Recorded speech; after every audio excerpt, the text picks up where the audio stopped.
Bienvenue sur votre chaîne d'information de référence Kivu Connect Info. Aujourd'hui, nous vous présentons un reportage exclusif et complet sur la situation sécuritaire et humanitaire en République démocratique du Congo, en particulier dans les provinces de l'Est, Nord Kivu, Sud Kivu et Ituri, au 16 février 2026. La RDC, riche en ressources naturelles et stratégiques pour l'Afrique centrale, traverse une période de crise prolongée. Les violences persistantes des groupes armés, notamment le M23/AFC, provoquent des déplacements massifs, des violations des droits humains et une insécurité alimentaire alarmante. Cette crise a des répercussions non seulement locales mais aussi régionales, affectant la stabilité politique et le développement socio-économique de l'ensemble du pays et des États voisins. Dans ce reportage, nous analyserons les déclarations du président sud-africain Cyril Ramaphosa sur la sécurité en Afrique, la situation humanitaire dans l'est de la RDC, les efforts régionaux et internationaux pour restaurer la paix, ainsi que les perspectives pour les populations civiles.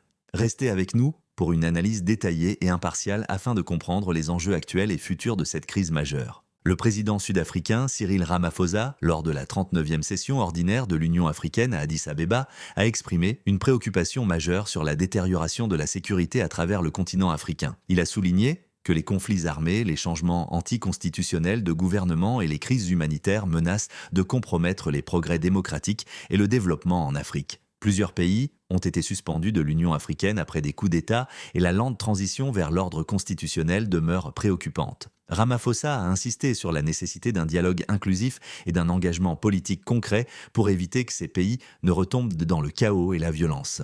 Dans le Horn de l'Afrique, la situation reste critique, notamment au Soudan où les affrontements entre l'armée et des groupes paramilitaires ont provoqué des dizaines de milliers de morts et des millions de déplacés. Cette crise humanitaire exacerbe la pression sur les populations vulnérables et influence directement la stabilité de l'Est de la RDC. Ramaphosa a appelé à un cessez-le-feu immédiat, à un accès humanitaire sans restriction et à un dialogue politique inclusif pour parvenir à une paix durable. Le Sud-Soudan représente également un défi majeur. Le président Ramaphosa a exhorté toutes les parties à respecter un cessez-le-feu et à organiser des élections libres, inclusives et crédibles pour conclure la longue transition politique. L'Afrique du Sud, en coopération avec les partenaires régionaux via IGAD et le C5+ Summit, supervise ces efforts afin de consolider la paix et assurer un processus politique stable. Cela démontre l'importance de la coopération régionale africaine dans la résolution des crises et dans la protection des populations. Dans l'est de la RDC, malgré plusieurs initiatives diplomatiques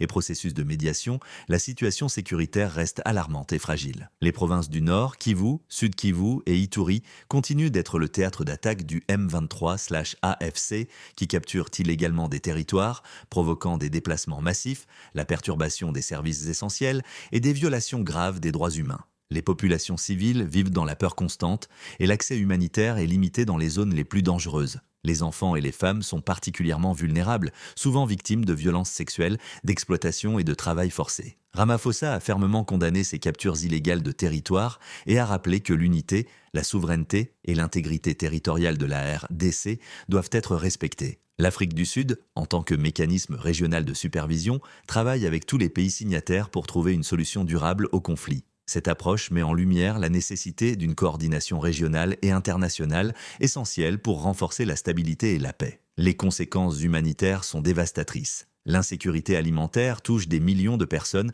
les infrastructures locales sont détruites, les marchés sont perturbés et l'accès aux soins de santé et à l'éducation reste très limité. Les enfants et les femmes le sont particulièrement touchés par ces crises, ce qui accroît la vulnérabilité et perturbe gravement le développement socio-économique. Les ONG et les agences humanitaires peinent à atteindre les zones les plus touchées, laissant des millions de personnes dépendre de l'aide humanitaire pour survivre. Ramaphosa a insisté sur le rôle de la communauté internationale dans le soutien aux efforts humanitaires et aux initiatives de paix. La résolution des conflits en RDC est un enjeu continental et mondial nécessitant une coordination politique, militaire et humanitaire efficace. La stabilité de l'Afrique centrale a un impact direct sur la sécurité régionale et mondiale et la RDC demeure au centre de cette dynamique. Les tentatives de médiation ont été nombreuses, mais le respect des cessez-le-feu reste fragile. Pour garantir un avenir durable, il est indispensable de superviser rigoureusement les accords et de maintenir la coopération totale des parties belligérantes. L'avenir de l'Est de la RDC